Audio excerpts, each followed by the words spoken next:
Hi mga kataps! Welcome back to my YouTube channel!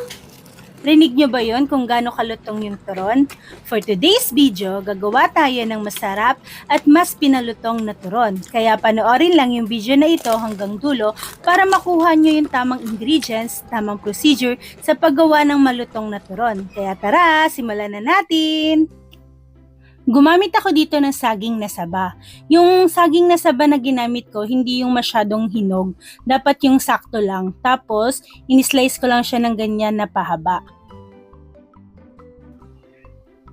Gumamit ako dito ng lumpia wrapper. Yung size nito is medium size. Tapos, nag-add din ako dito ng langka para mas masarap yung turon.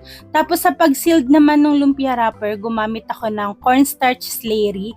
Tinunaw ko lang sa tubig yung cornstarch. Tapos, yun yung pinang-sealed ko dun sa lumpia wrapper. Tapos, ipiprito naman natin to sa katamtamang hina ng apoy. Dapat medyo marami yung mantika, lubog yung mga turon natin para maluto siya ng mas maayos.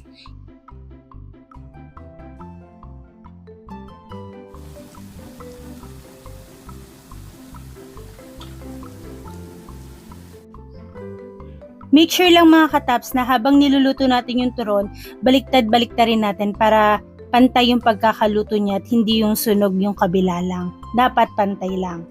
Tapos kapag medyo golden brown na yung kulay, pwede na natin siyang hanguin at patuyuin natin or tanggalin natin yung excess na oil.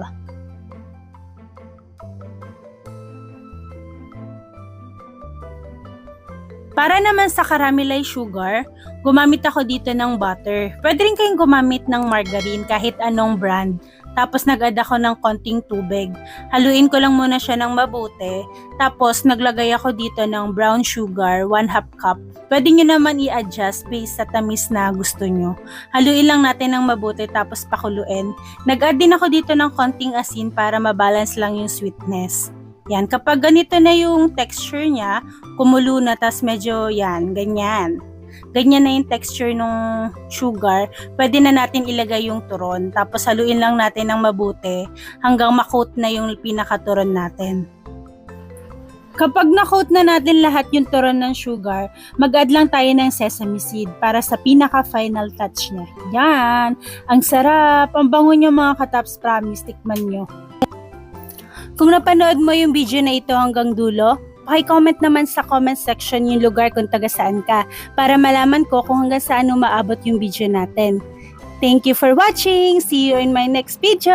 Bye-bye!